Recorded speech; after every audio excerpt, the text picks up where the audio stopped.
नमस्कार वैद्य जी। जी नमस्कार। वैद्य जी, अब तो गर्मियाँ खूब पड़ने लगी हैं। जी बहुत। और अब गर्मियों में नींबू पानी, शिकंजी, लस्सी, बहुत सारे हम किस रूह अफ़ज़ा, बहुत सारे पेय लेते हैं हम। लेकिन ऐसे पेय के बारे में बताइए जिसको लेने से न केवल हमें गर्मी से बचाव मिले बल्कि हमारे शरीर को भी फ़ायदा पहुँचे। आपका एक्सक्लूसिव ड्रिंक कौन सा है गर्मियों का? देखिए, गर्मियों में होता क्या, आयुर्वेद ये कहता है कि इस समय सूरज जो है प्रबलतम होता है। उसकी शक्ति धीरे धीरे अब मई में जून में और भी ज़्यादा बढ़ जाएगी। तो क्या करता है कि आपको नदी नाले पोखर तालाब सारे सूख जाएंगे। उसी तरह से मनुष्य के शरीर पर भी प्रभाव पड़ता है, सभी जीव जंतुओं पर पड़ता है। क्योंकि वो जो शीतलता है उसका हरण करेगा और गर्मी का प्रसार करेगा, ज़्यादा से ज़्यादा होगी।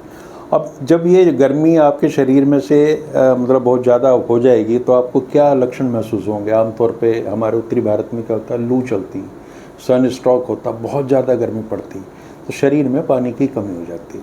पानी की कमी हो जाएगी, आपको थकान होगी, आपका मुंह सूखा हुआ रहेगा, है ना, आपके अंदर हिम्मत जैसी चीज़ ही नहीं रहेगी, आपकी कार्य करने की क्षमता कम हो जाएगी, ऊर्जा का ह्रास होगा। इन सारी चीज़ों को दूर करने के लिए एक मनोवैज्ञानिक चीज़ मनुष्य के दिमाग में आती है कि गर्मी है तो अगर हमें जो ठंडा मिल जाए तो राहत मिल जाएगी। और सबसे अच्छा ड्रिंक इस धरती पे अगर कोई है वो तो है जल, पानी, वाटर। सबसे अच्छा तो कुदरत ने दे रखा है, पी लो। पर इसका कोई इलाज नहीं। अगर आपको प्यास लगी है और वो शरीर की वास्तविक ज़रूरत है, उसे केवल बुझाने की क्षमता मात्र पानी में है। आप कोई ड्रिंक पी लो दुनिया भर के, प्यास नहीं बुझेगी। तो प्यास का, तृषा का जो विकल्प है, जो रोग उसका इलाज है, वो केवल और केवल पानी है।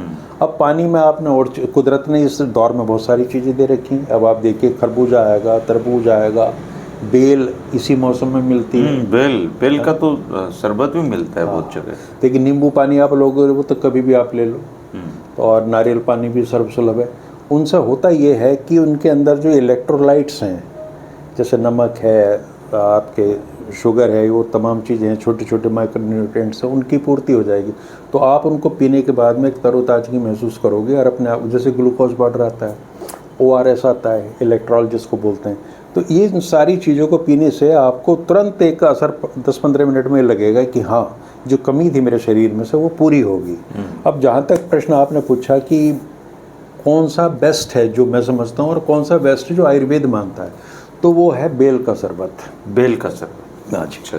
और ये लोगों में गलत धारणा है कि ये ठंडी होती है, बेल गर्म होती है। अच्छा। हाँ, बेल आयुर्वेद में कहा गया उष्ण है, ये चाहे कच्ची हो या पकी हुई हो, बेल गर्म है। तो फिर फायदा कैसे करेगी? गर्मी को गर्मी मारती है। अच्छा जी, है ना। इसके अंदर कुछ ऐसे गुण हैं कि जैसा आयुर्वेद ये कहता है कि वायु और कफ दोनों को रेगुलेट करती है, उनको हरण करती है उनका। और इस मौसम में वायु का भी प्रकोप बढ़ेगा और कफ का भी, जो संचित कफ है इस मौसम में वो बाहर निकलता है आमतौर पे। तो बेल देखने में, ऐसा सुनने में लगता है, चूँकि हम गर्मियों में ले रहे हैं, एक पेय के रूप में ले रहे हैं, तो ऐसा है कि ठंडी है, लेकिन ठंडी नहीं होती है, गर्म होती है। उष्ण इसका स्वभाव है और वायु और कफ का ये नियंत्रण करती है। अब इसकी बात अगर हम करें मॉडर्न मेडिकल साइंस के हिसाब से, तो इसमें मेनली नेचुरल शुगर है और फाइबर है बहुत मात्रा में, प्रोटीन है, फैट्स हैं, कैल्शियम है, पोटेशियम है, फास्फोरस है, आयरन है। इसके अलावा vitamin A, vitamin B, vitamin C, और एक चीज़ होती है इसमें टेनिन, जो हमारे शरीर के लिए बड़ी फ़ायदेमंद है।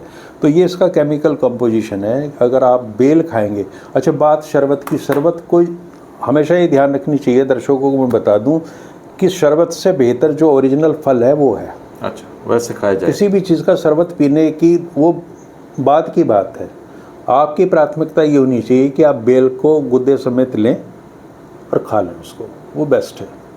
और इसमें कोशिश ये करें कि चूँकि इसकी अपनी एक प्राकृतिक मिठास है, तो इसमें चीनी, गुड़ या इस तरह की चीज़ ना मिले। हाँ, शरबत में तो चीनी डालते ही। देखिए, अगर आप, जो सारे मार्केट का रुझान है टेस्ट ओरिएंटेड है, जो टेस्ट ओरिएंटेड चीज़ें हैं तो वो मौलिकता को ख़त्म कर देती हैं। भारी मात्रा में जितने भी हमारे ड्रिंक्स हैं उनमें शुगर मिली होती है, और वो कोई जैविक शुगर नहीं है ना जी, है ना। वो तो नुकसान ही पहुंचा। जो रूह अफ़ज़ा पे इतना विवाद चल रहा है उसमें भी 88% शुगर है, चीनी मिली हुई है।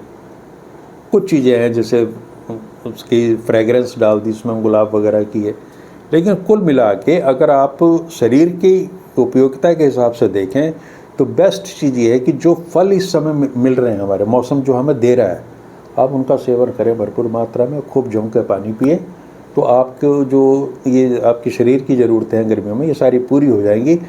और बेल के शरबत की विशेषता ये है कि सबसे बड़ी, आपने देखा होगा आमतौर पर बात लोग करते हैं जी मुझे पेचिस लगी, मुझे दस्त लग गए, है ना, और कोई भी आदमी सलाह दे देगा कि बेल खा लो, बेल का शरबत खा लो।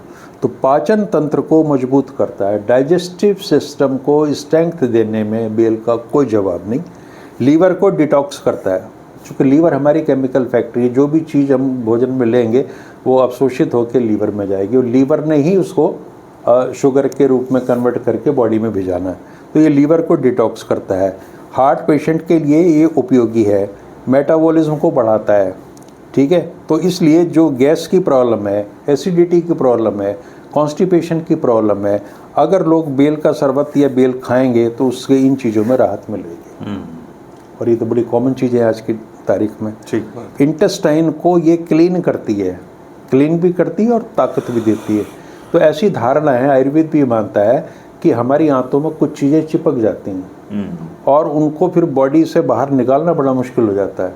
तो बेल का शरबत और बेल उस स्थिति में बहुत उपयोगी है। और बॉडी टेम्परेचर को रेगुलेट करती है, ताप नियंत्रण में इसकी है। Dehydration, sunstroke, electrolyte balance, fatigue यानी कि थकान, ये सारी चीज़ें मैंने बताई कि इनका ये इलाज है। जैसे ये शरीर में चीज़ें जाएंगी, बेल का शरबत जाएगा तो इन चीज़ों में राहत मिलेगी। और कोलेस्ट्रॉल को कम करती बेल। इसके अलावा एंटी इन्फ्लेमेटरी है, जहाँ भी बॉडी में सूजन है उसको ये कम करेगी। तो जो जोड़ों के दर्द के पेशेंट हैं, अगर वो इसको लेंगे, गर्मियों के मौसम में भी लेंगे, तो उनको आराम मिलेगा इस चीज़ में। और एंटीऑक्सीडेंट्स भी है, मतलब आपकी प्रतिरोधक क्षमता को भी ये बेल बढ़ाएगी। और वेट रिडक्शन में, वज़न कम करने में इसकी भूमिका है। ध्यान सिर्फ ये रखना है कि जो लोग डायबिटिक हैं वो, और जो हार्ट की जिनको गंभीर बीमारियां हैं, वो इसका सेवन कम से कम मात्रा में करें। और ये सुनिश्चित कर ले कि बेल में एडिशनल वो कोई मीठी चीज़ ना डाल रहे हो, चीनी, गुड़, शर्करा वगैरह ऐसा सेवन ना करें, क्योंकि बेल की तो अपनी मिठास अलग है। और इसका जो शरबत बनाना भी उतना बहुत मुश्किल काम नहीं है। गुदा लिया, पानी में आपने मिक्सी में किया और वो तैयार हो गया। तो उसको जो करेंगे तो उससे बहुत लाभ मिलेगा। और मैंने धर्मेंद्र जी देखा, मैं एक बार बिहार गया था, वहाँ तो भारी संख्या में रेडियाँ लगी हुई बेल की। अब तो यहाँ भी रोहतक में भी हैं, हर जगह पे शुरू हो गया। तो ये मैं बात बता रहा हूँ आपको 20 साल पुरानी। तो इतना ज़्यादा बेल पत्र को तो भगवान शिव पे चढ़ाते ही। हाँ, बेल तो धार्मिक फ्रूट माना जाता है। अब सबको ये अवेयरनेस भी है कि पेट के लिए बहुत उपयोगी है ये। बिल्कुल। और ये स्किन को भी आपकी एक रंगत प्रदान करती है। तो बहुत सारी चीज़ें इसमें पोषण के हिसाब से वो तमाम चीज़ें हैं, और आयुर्वेद में इसकी बहुत अनुशंसा प्रशंसा की गई है। तो जब भी आपका पाचन तंत्र कमज़ोर पड़ता है, विशेषकर गर्मियों में चीज़ें आएंगी, इस तरह की समस्याएं बढ़ती हैं, तो बेल का शरबत आप लें। और बेहतर होगा कि बेल को ओरिजिनल फॉर्म में लें, और अगर वो नहीं ले सकते शरबत भी ले सकते हैं। तो इतना उपयोगी है बेल। दोस्तों, बेल का शरबत वैद्य जी ने स्ट्रांगली आपके लिए रिकमेंडेड किया है। बस उसमें शुगर मत मिलाइए, बाकी किसी भी फॉर्म में उसको खाइए। और इन्होंने बीच में एक शब्द बोला था, बहुत ही इम्पोर्टेंट था, गर्मी को गर्मी मारती है। हमारे घर में हलवाई लगे हुए थे, वो बहुत गर्मी है, एक्सट्रीमली गर्मी, और भट्टी पे वैसे बैठा हुआ, तो मैं उनके लिए नींबू पानी ले गया। तो बोला, काके नींबू पानी नहीं, चाय ला। तो मैंने कहा, इतनी गर्मी में चाय? बोले, गर्मी ने गर्मी मारेगी। हाँ, ये पुरानी धारणा है लोगों में, और शायद इसका कुछ आधार भी है। और वैसे भी देखिए, आप बहुत ज़्यादा आपकी बॉडी का टेम्परेचर बढ़ा हुआ मेहनत करके, या जैसा आपने बताया भट्टी के आगे बैठे, उस समय आप उनको कोई ठंडा तरल पेय पदार्थ देंगे तो नुकसान करेगा। सही बात है। दोस्तों, बेल का शरबत पीजिए, बहुत सस्ता सा है, और ये आप कहते हैं कि पूरी ओवरऑल गट हेल्थ के लिए बहुत अच्छी चीज़ है। तो इसका इस्तेमाल करिए खूब जमकर, और स्वस्थ रहिए। वैद्य जी की यही कोशिश है कि खाने पीने की जो वस्तुएं हमारे घर में उपलब्ध हैं उनको खा के आप लोग स्वस्थ रहें, ताकि आपको वैद्य के पास जाने की ज़रूरत ना पड़े। शुक्रिया, नमस्कार। ऐसे ही वीडियो देखने के लिए आप हमारा चैनल सब्सक्राइब करें। नमस्कार। नमस्ते।